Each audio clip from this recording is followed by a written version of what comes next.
Hello everyone, welcome to Hindi Rochak Kahaniyan channel. आज की कहानी है क्या हुआ रीना के साथ।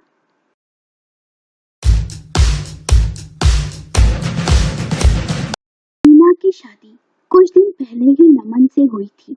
नमन एक मल्टीनेशनल कंपनी में नौकरी करता था। माँ बाप का बचपन में ही हादसे में देहांत हो गया था। बड़ी बहन की शादी हो चुकी थी। नमन दिखने में औसत ही था। उसका रंग गेहुआ था और आंखों पर मोटे ग्लास का चश्मा लगाता था। वही रीना दूध सी गोरी, तीखे नयन नक्श और बहुत ही खूबसूरत। रीना 12वीं पास ही थी। उसके सुंदरता को देख नमन इस शादी के लिए राजी हो गया था, पर रीना नमन की शक्ल सूरत देख उससे शादी नहीं करना चाहती थी। पर माँ बाप ने उसे समझाया कि ऐसा लड़का तुझे नहीं मिलेगा और उसे कोई दहेज भी नहीं चाहिए। ऊपर से तू शहर में उसके साथ रहेगी। ये सब सोच बेमन से उसने शादी के लिए हाँ कह दिया, पर उसे अपनी किस्मत पर गुस्सा भी आ रहा था। कहाँ वो हुस्न की परी और कहाँ उसका पति लंगूर। उसकी कल्पना में एक सुंदर सा राजकुमार था। खैर, शादी हो गई। शादी के बाद रीना शहर आ गई। नमन रीना पर जी भर के प्रेम लुटा था। उसकी हर ख्वाहिश को पूरा करता, पर रीना फिर भी नमन से चिड़ी हुई सी ही रहती। नमन समझ नहीं पा रहा था कि आखिर वजह क्या है। उसे नमन के साथ बाहर घूमने जाने में भी शर्म आती। कभी नमन ऑफिस की पार्टी में उसे साथ चलने को कहता तो वो साफ इनकार कर देती। नमन को लगता शायद नया नया माहौल है, इस वजह से रीना ऐसा व्यवहार करती होगी। एक दिन नमन ने रीना से कहा कि उसके चाचा का लड़का विनोद बैंक पीओ की कोचिंग करने के लिए शहर आ रहा है। वो कुछ दिन हमारे साथ यहीं रहेगा। ये सुन रीना का मुंह बन गया। सोचने लगी अब उसे भी झेलो। रीना विनोद से पहली बार मिलने वाली थी। विनोद की परीक्षा चल रही थी, इस वजह से वो शादी में सम्मिलित नहीं हो पाया था। दोपहर को जब विनोद रीना के घर आया तो रीना उसे देख पहली नजर में ही उसकी दीवानी सी हो गई। विनोद बहुत ही गोरा, लंबा और हैंडसम था, बिल्कुल फिल्म के हीरो की भांति, जैसी रीना ने कभी अपने राजकुमार की कल्पना की थी। नमन तो ऑफिस चला जाता और विनोद सुबह 3 घंटे की कोचिंग के बाद सारा दिन घर में ही रहता। विनोद को देख देख कर रीना के मन में उसे पाने की तड़प जाग उठी थी। दोनों करीब करीब हम उम्र ही थे। रीना को हैंडसम देवर का साथ बेहद ही अच्छा लगता। वो उसके साथ बहुत हंसी मजाक करती। रीना विनोद को रिझाने के लिए कभी अपना पल्लू सरका देती। विनोद की नजरें भी चोरी छुपे उसे घूरती। ये देख रीना मन ही मन मुस्कुरा उठती। रीना चाहती थी कि विनोद उसके साथ छेड़खानी करे, पर लोक लाज के डर से विनोद ऐसा करने से घबराता था। जब विनोद ने कोई पहल नहीं की तो रीना उसके करीब जाने के लिए तरह तरह के जाल बुनने लगी। कभी पैर में मोच का नाटक करती तो कभी कमर दर्द का बहाना। कभी कभी विनोद के साथ छेड़खानी करती, कभी उसे चिमटी काटती और मुस्कुराने लगती।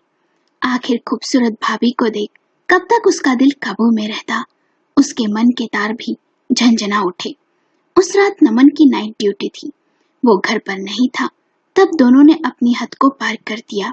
उसके बाद तो कई बार दोनों ने अपनी सीमाएं लांघी। दोनों खूब घूमते फिरते एक दूसरे को अपने हाथों से खाना खिलाते। विनोद के सपनों में खोई हुई रीना पति को अब पूरी तरह नजरअंदाज करने लगी थी। देवर के साथ भविष्य के सपने बुनने लगी थी। वो विनोद से यही कहती, देवर जी, मैं बस अब तुम्हारी हूँ। बस तुम जल्दी से बैंक में नौकरी पर लग जाओ, फिर हम दोनों अपना अलग ही संसार बसाएंगे। विनोद भी ये सुन मुस्कुरा देता। जब किसी मर्द को बिना शादी के सुख आसानी से मिल रहा हो तो वो क्यों उस औरत को नाराज करेगा। विनोद भी रीना को बहुत खुश रखता। एक दिन रीना ने कहा, चलो ना मूवी देखने चलते हैं, मेरे पसंदीदा हीरो की मूवी लगी है। विनोद भी राजी हो गया। दोनों मूवी देखने गए। दोनों मूवी देख रात के 1 बजे लौट रहे थे, पैदल। रास्ता बड़ा ही सुनसान सा था। तब 4 बदमाशों ने आकर उनका रास्ता रोक लिया। ये देख रीना और विनोद डर से गए। रीना को देख एक ने कहा, बड़ी ही खूबसूरत औरत है ये, आज बड़े दिनों के बाद ऐसा शिकार मिला है। विनोद को देख बोला, अगर तुझे तेरी जान प्यारी है तो तू इस औरत को छोड़ यहाँ से चला जा, नहीं तो अपनी जान से हाथ धो बैठेगा। वो बदमाश रीना के साथ छेड़खानी करने लगी। रीना चिल्लाने लगी, पर विनोद मूक दर्शक बनकर वहां खड़ा रहा। जब बात बढ़ने लगी तो विनोद दबे पांव वहां से निकल गया। रीना को विनोद से ये उम्मीद नहीं थी। वो तो कायरों की भांति भाग गया। वे गुंडे उसे घसीटते हुए ले जाने लगे कि तभी अचानक ही वहां कोई आया और उन बदमाशों से हाथापाई करने लगा।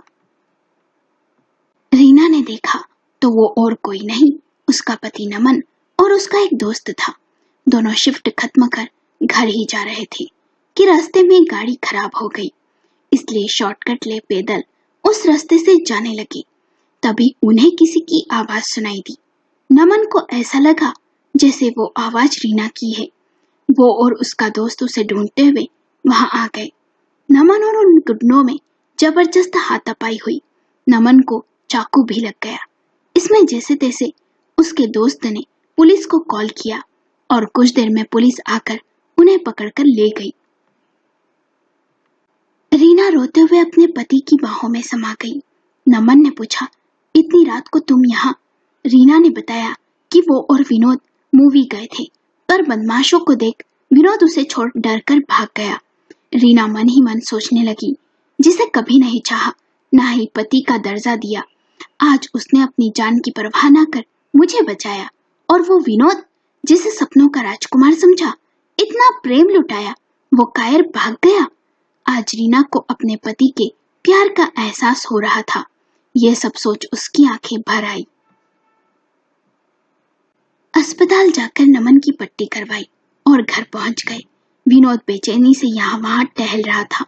दोनों को देख उनके पास आया और हाल पूछने लगा और बोला, मैं बहुत डर गया था भैया, इसलिए वहां से भाग आया, मुझे माफ कर दो। नमन ने तो कुछ नहीं कहा और कमरे में चला गया। जैसे ही नमन वहां से गया तो विनोद रीना के करीब जाने लगा और हाल पूछने लगा। रीना ने कड़क स्वर में कहा, तुमने तो मुझे उन बदमाशों को ही सौंप दिया था। वो तो यदि मेरे पति समय पर न आते तो अनर्थ हो जाता। तुम तो प्रेमी कहलाने के भी काबिल नहीं हो। असली हीरो तो मेरे पति हैं, जिन्होंने जान की परवाह न कर मुझे बचाया। विनोद ने यह सुनकर झुका लिया। वो तो बस रीना के साथ एंजॉय कर रहा था। कौन सा उसे उससे सच्चा प्रेम था? एक दिन उसे छोड़कर जाने ही वाला था। इस घटना ने रीना की आंखें खोल दी थी। उसे अब अपना बदसूरत और काला पति काला नहीं लगता, एक हीरो जैसा प्रतीत होता था। उसे समझ आ गया था, इंसान की सूरत नहीं, सीरत और दिल महत्व रखता है। पर अपनी गलती का एहसास भी था उसे। वो चाहकर भी उसके और विनोद के रिश्ते का सच नमन को नहीं बता सकती थी, पर मन ही मन उसने सोच लिया था, अब कभी भी राह नहीं भटकेगी और ना ही कभी पति को धोखा देगी। सच्चे मन से पति को अपनाएगी, उसे खुश रखेगी। विनोद भी रीना से पीछा छुड़ाना चाहता था, इसलिए जल्द ही उसने हॉस्टल ढूंढ लिया। पत्नी का सच्चा प्यार पाकर नमन की वीरान जिंदगी में बाहर आ गई थी। दोनों बहुत ही खुश थे। आपको कहानी कैसी लगी? हमें अपने विचार कमेंट करके जरूर बताएं। यदि कहानी पसंद आई हो तो वीडियो को लाइक करें, शेयर करें और चैनल को सब्सक्राइब करें।